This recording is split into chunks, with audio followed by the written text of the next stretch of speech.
अस्सलाम वालेकुम and welcome to नया दौर न्यूज़ बुलेटिन। मैं हूं हसन इफ्तिखार, लेकर आया हूं आपके लिए अब तक की ताज़ा तरीन खबरें। सबसे पहली खबर यह है कि 9 मई लानती प्रोग्राम था, जिन्होंने भी किया गलत किया, ये कहना है शेख रशीद का। अवामी मुस्लिम लीग के सरबराह शेख रशीद ने कहा है कि 9 मई लानती प्रोग्राम था, जिन्होंने भी किया गलत किया। रावलपिंडी में मीडिया से गुफ्तगू करते हुए शेख रशीद ने कहा कि लाल हवेली ज़ाती मलकियत है, यहाँ से मेरे वालिदैन और भाइयों के जनाजे उठे। उन्होंने कहा CCPO को पता है 17 सितंबर से 22 अक्टूबर तक मैं इनके पास था, या इनको पता है कि मैं कहाँ था। शेख रशीद का कहना था कि 30 किलो वजन कम हो गया है, आज कॉलेज का कोट पहना है, दुआ करें मेरी सर्जरी ना हो, अगर सर्जरी होती है तो सब मुझे माफ़ कर दें। साबिक वजीर ने कहा कि 5 अक्टूबर के केस में गिरफ्तारी मतलूब है, कॉल करें, इसी वक्त थाने आ जाऊंगा, मेरे ड्राइवर और मुलाजमीन को गिरफ्तार न करें। हमने कभी फौज के खिलाफ बात नहीं की, 9 मई लानती प्रोग्राम था, जिन्होंने भी किया गलत किया। इनका कहना था कि चिल्ले ने नया शेख रशीद बनाया है, तहज्जुद के वक्त भी गर्म पानी देते थे, गिरफ्तार हुआ तो जेल से भी इलेक्शन लड़ूंगा। अगली खबर यह है कि आम इंतखाबात अपने मुकर्ररा वक्त पे होंगे, ये कहना है चीफ इलेक्शन कमिश्नर का। Chief election commissioner Sikandar Sultan Raja ने कहा है कि आम इंतखाबात का वक्त करीब है, सबको मिलकर मुनसफाना और शफाफ इलेक्शन यकीनी बनाना है। वज़ीर आला हाउस में chief election commissioner Sikandar Sultan Raja और निगरान वज़ीर आला मोहसिन नकवी की ज़ेर सदारत इजलास हुआ, जिसमें इलेक्शन कमीशन के चारों सूबाई मेंबरान और पंजाब काबीना ने शिरकत की। जबकि इजलास में आम इंतखाबात के लिए इलेक्शन कमीशन के इंतजामात और पंजाब हुकूमत की तैयारियों का जायजा लिया गया। इजलास में आम इंतखाबात के लिए सिक्योरिटी इंतजामात पर भी ब्रीफिंग दी गई और इस दौरान आम इंतखाबात के पुरअमन, आज़ादाना और मुनसफाना इनेकाद यकीनी बनाने के लिए अज़्म का इजहार भी किया गया। आम इंतखाबात के सिलसिले में निगरान पंजाब हुकूमत इलेक्शन कमीशन के साथ कोऑर्डिनेशन के लिए फोकल पर्सन मुकर्रर करेगी। इजलास में गुफ्तगू करते हुए चीफ इलेक्शन कमिश्नर ने कहा, आम इंतखाबात मुकर्ररा वक्त पर होंगे, इंतखाबात का वक्त करीब है, सबको मिलकर मुनसफाना और शफाफ इलेक्शन यकीनी बनाना है, जिसके लिए इलेक्शन कमीशन तैयार है। उन्होंने कहा, निगरान पंजाब हुकूमत को फ्री एंड फेयर इलेक्शन के लिए मुकम्मल सपोर्ट करेंगे। पंजाब हुकूमत के अब तक के इकदाम से मुकम्मल तौर पर मुतमिन है। 30 नवंबर तक हल्का बंदियों का मरहला मुकम्मल हो जाएगा। अगली खबर यह है कि फौजी अफसरान और जजेस भी काबिल एहतसाब हैं। जस्टिस मंसूर का नैब तरामीम केस में इख्तलाफी नोट। नैब तरामीम केस में सुप्रीम कोर्ट के जस्टिस मंसूर अली शाह का 15 सितंबर के फैसले से इख्तलाफी नोट जारी कर दिया गया है।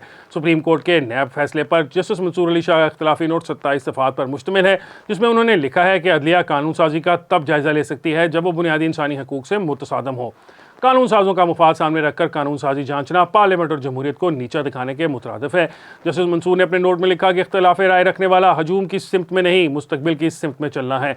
अदालतों को पॉपुलर सियासी बयानिए पर नहीं चलना होता, अवामी जज्बात के खिलाफ जाकर भी अदालत को आईन और कानून के मुताबिक फैसले देना होते हैं।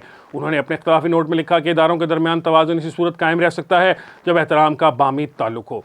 पार्लिमानी निज़ाम में अदलिया को एग्जीक्यूटिव या मुकन्ना के मुखालिफ के तौर पर नहीं देखा जाता।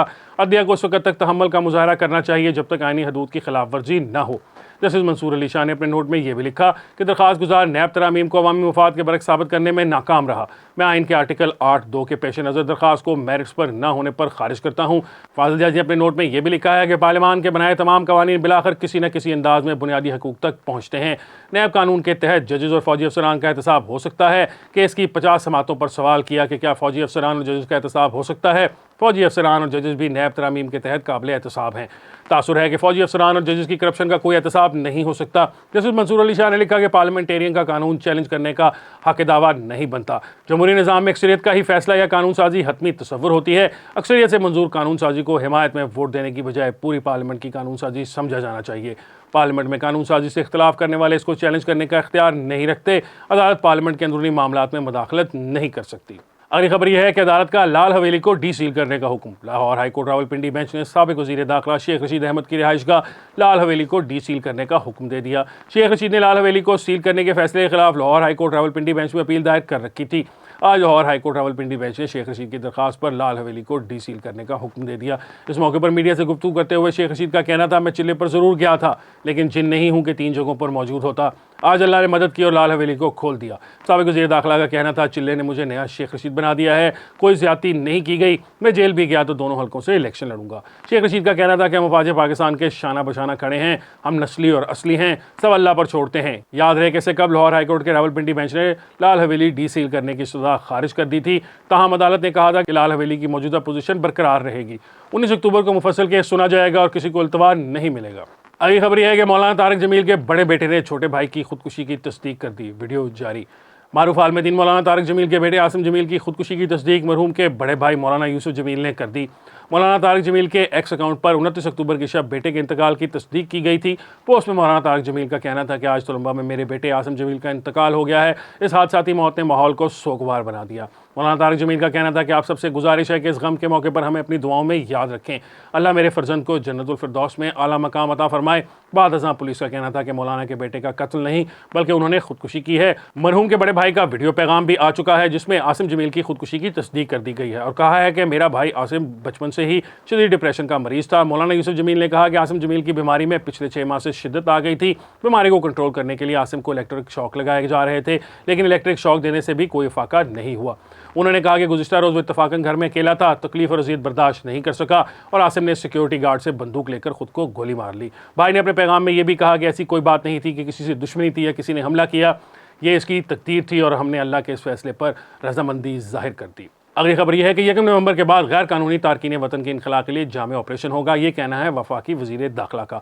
निगरान वजीर दाखिला सरफराज बुगटी का कहना है कि पाकिस्तान में गैर कानूनी तौर पर मुकीम गैर मुल्कियों के इनखला के लिए 1 नवंबर 2023 के बाद जामे ऑपरेशन होगा। हुकूमत पाकिस्तान की जानिब से गैर मुल्कियों को वतन छोड़ने के लिए 31 अक्टूबर तक की डेडलाइन दी गई है जो आगे नहीं बढ़ाई जाएगी। हुकाम का कहना है कि सिक्योरिटी फोर्सेज ने बड़े पैमाने पर मैपिंग जियो फेंसिंग करके मशकूक अफराद की निशानदेही कर ली है।